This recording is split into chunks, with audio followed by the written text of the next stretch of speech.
Hi there, Christian Henson from Spitfire Audio with another one of my quick tips. This time I'm going to do something that quite a lot of you probably know about already, but there might be a few of you that don't know this trick. It's called what I call adding underbase to an orchestral arrangement. It's particularly handy if you're working in 5.1. My big rule is never use the LFE channel, which is the low frequency effects, the sub channel, as part of your bass management. You want to use it just for effects.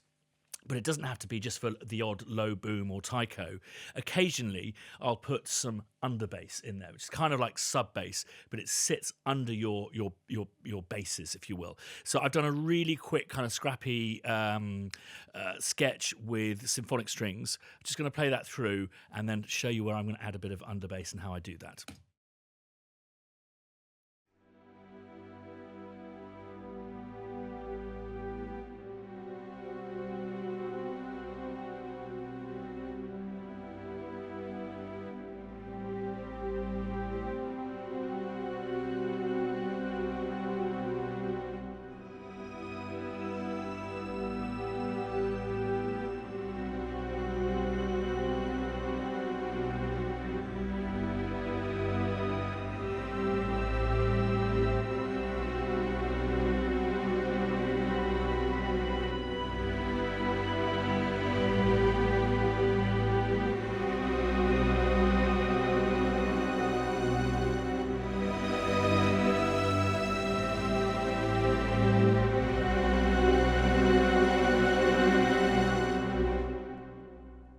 So it's that kind of repetitive building thing that's so popular these days. So I'm just going to duplicate a track and I'm going to take off the reverb and I'm going to pull up and I'm going to provide an alternative that isn't my humble, trusty EXS24, but let's just get the EXS24.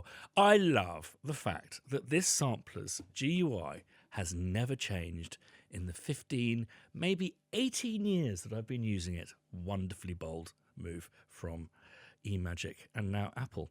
So I'm just going to pull up the EXS with nothing in it and I'm going to make a nice slow ADSR with a bit of a longer release, and basically it's a sine wave, and that's what you get when you bring up the EXS24.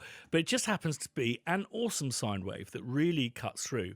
And you'll see here I've got this track which is some Consordino longs, just playing the octave bass.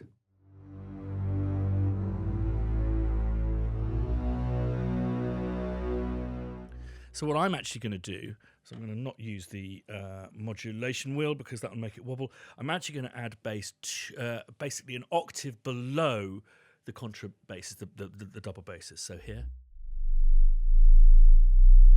so down there. So let's have a listen to that.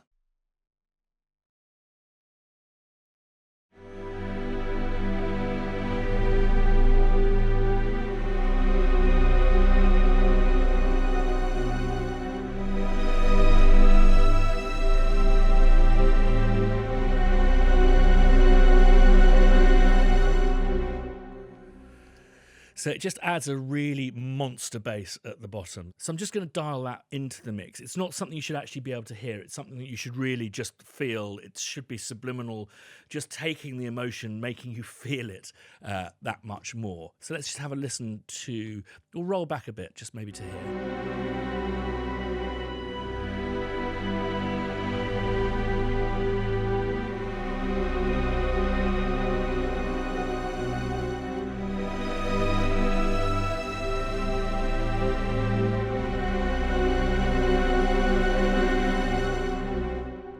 Loving it. You can really use any synth with a kind of sine wave and you could just filter off anything that's happening above a certain level.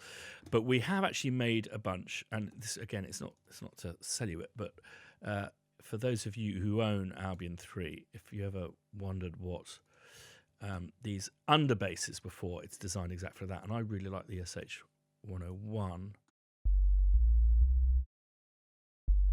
Well, that's up an octave, so I might just see how that sounds down. Yeah, that's nice.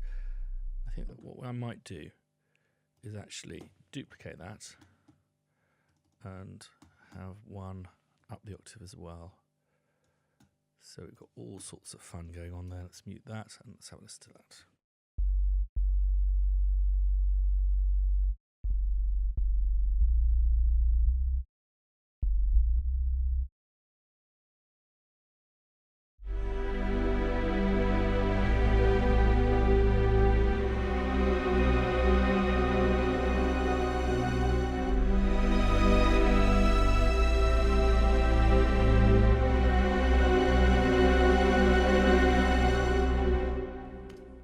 So what I'm going to do, what's good about that, make that a real copy, and then I'm just going to, for the octave up, I'm just going to make that come in at the very last moment. So let's dial that back. Let's dial back already.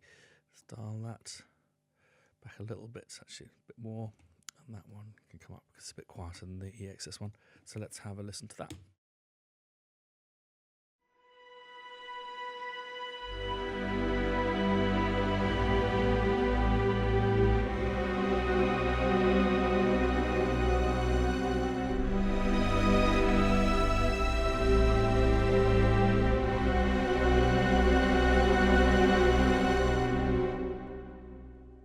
Great. Thanks for listening.